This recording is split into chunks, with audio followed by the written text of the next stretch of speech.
예, 오늘 피플 인사이드 할 얘기가 많습니다. 바로 시작을 해보도록 할 텐데요. 더벨의 고설봉 기자 나와 있습니다. 어서 오십시오. 안녕하십니까.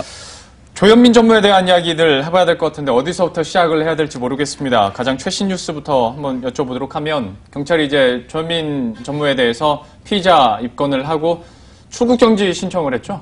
예, 맞습니다. 경찰은 16일 조 전무를 정식 수사로 전환하고 이와 함께 출국 정지도 신청했는데요.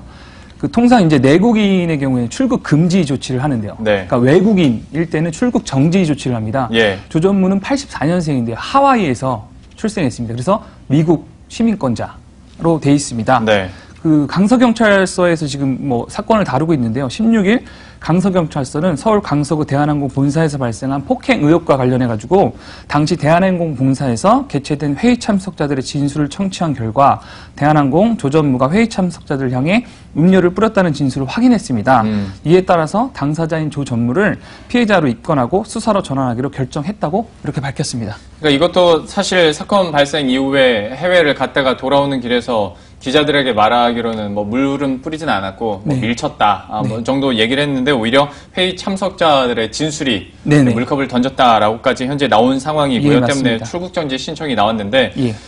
이것도 약간 논란거리가 있어요. 대기 발령 조치를 받았는데 이것도 좀 기한이 있는 조건부 대기 발령이라고 해야 될까요? 그러다 보니까 또 논란이 있더라고요. 예. 대한항공은 16일 오후에 빠르게 대한항공 조 전무를 업무에서 배제하고 대기 발령했다고 밝혔는데요. 향후 이제 계획이라던가 예. 추가 조치에 대해서는 언급을 안 했습니다. 대한항공 공식 입장 발표를 통해서 경찰의 조사 결과가 나올 때까지 대기 발령했다며 향후 추가로 경찰 조사가 나오는 대로 회사 차원에서 적절한 조치를 취할 예정이라고만 코멘트를 했습니다. 네. 그리고 이번 사안과 관련해서 또 하나 이제 추가적으로 취재가 되고 논란이 되고 있는 것들이 미국 시민권자인 조현민 전무가 등기 이사에 올라가 있는 게 맞냐? 네. 이거 법 해석에 따라 좀 다를 수도 있겠습니다만 이거 불법 아니냐라는 얘기가 지금 여기까지 나오고 있거든요. 예, 맞습니다. 이 사안은 좀 어떻습니까? 그러니까 논란의 여지가 있습니다. 이제 관련법에 따라서 법 해석의 여지가 조금 있는데요. 예. 그러니까 이제 항공은 국가기관 산업이기 때문에 외국인이 소유하거나 외국인이 운영할 수 없다 이런 것들이 있는데 등기 임원의 2분의 1 이상이 네. 외국인일 때 관련법에 일부에서 제재를 가하고 있는데요. 네. 그러니까 지금 진에어나 대한항공 같은 경우는 이제 외국인 임원이 조 전무 한 명이니까 2분의 1은 넘지 않습니다. 그래서 예. 지금 법 해석의 여지가 있다 이렇게 나오고 있습니다. 그러게요. 이것도 좀 어떻게 해석이 될지도 한번 지켜봐야 될 것 같은데 이런 어떤 갑질 이슈가 우리나라뿐만 아니라 외신을 통해서도 참 심도 있게 다뤄진다고 들었고 갑질이라는 단어 자체를 쓰고 있다고 그러더라고요. 예. 갑질이라는 단어 자체가 이제 외국에서 회자가 된 건 2014년 12월 2일이죠. 예. 조 전무의 언니죠.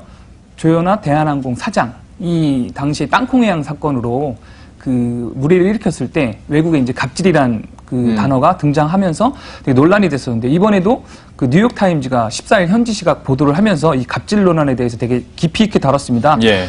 NIT는 조 전무의 논란에 대해서 이 사건은 한국인들이 갑질이라 부르는 것의 한 예로 마치 봉건시대 영주처럼 하청업체를 괴롭히는 간부들의 행동이다. 이렇게 하면서 되게 심층 있게 갑질 논란에 대해서 보도를 했습니다. 예. 지금 청와대 청원 게시판에서는 대한자 그리고 코리아네어 코리아를 쓰지 않게 해달라라는 청원 게시글까지 올라왔다고 하는데요. 예. 그냥 어떻게 좀 사안이 진행될지 봐야 될 것 같고 아이러니한 것은 오늘 주식시장에서 대한항공이 다시 한번 반등을 하고 있긴 한데 이것도 한번 흐름 지켜보도록 하겠습니다. 바로 다음 이슈로 넘어가도록 하죠. 저희가 앞선 뉴스를 통해서도 잠깐 전해드렸었던 KT의 황창규 회장 경찰에 소환이 됐지 않습니까? 이 사안도 한번 정리를 해주시겠어요? 경찰이 소환 통보를 했고요. 오늘 오전에 황창규 회장이 경찰에 출석을 했습니다. 네. 경찰청 지능범죄수사대가 오늘 오전 정치자금법 위반으로 황창규 회장을 소환했습니다. 경찰은 KT가 지난 2014년부터 17년까지 국회의원 90여 명에게 KT 법인 자금에서 나온 약 4억 3천여만 원을 불법 후원했다는 혐의를 잡고 수사를 하고 있습니다.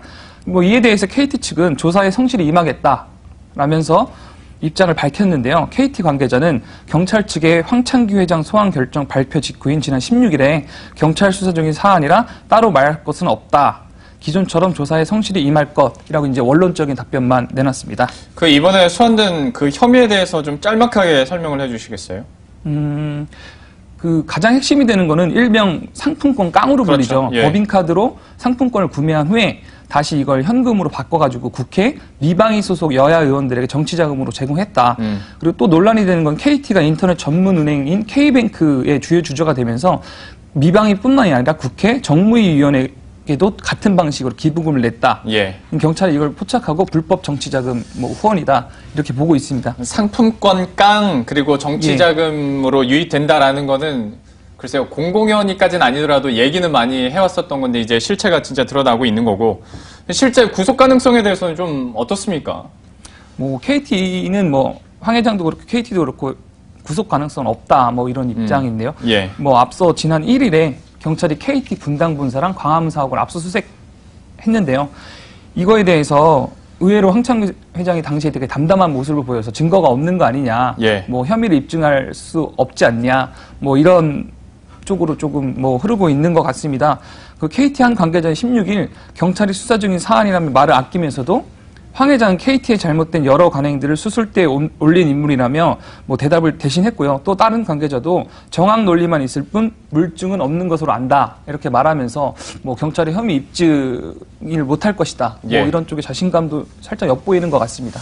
경찰 조사 결과도 이제 조만간 나오지 않을까 싶은데요. 이것도 저희가 계속 한번 팔로우를 해보도록 하겠습니다. 마지막으로 부영그룹의 이중근 회장에 대해서 저희 이 프로그램 통해서도 참 얘기 많이 했어요. 그런데 좀 좋은 쪽으로 얘기나 이슈가 있었으면 좋았을 텐데 항상 좀 부정적인 뉴스들이었거든요. 네. 이번에도 좀 논란이 되는 것이 회사는 실적 부진인데 배당금으로 600억 원을 받았다더라라는 이슈가 와서 이거 어떻게 된 겁니까?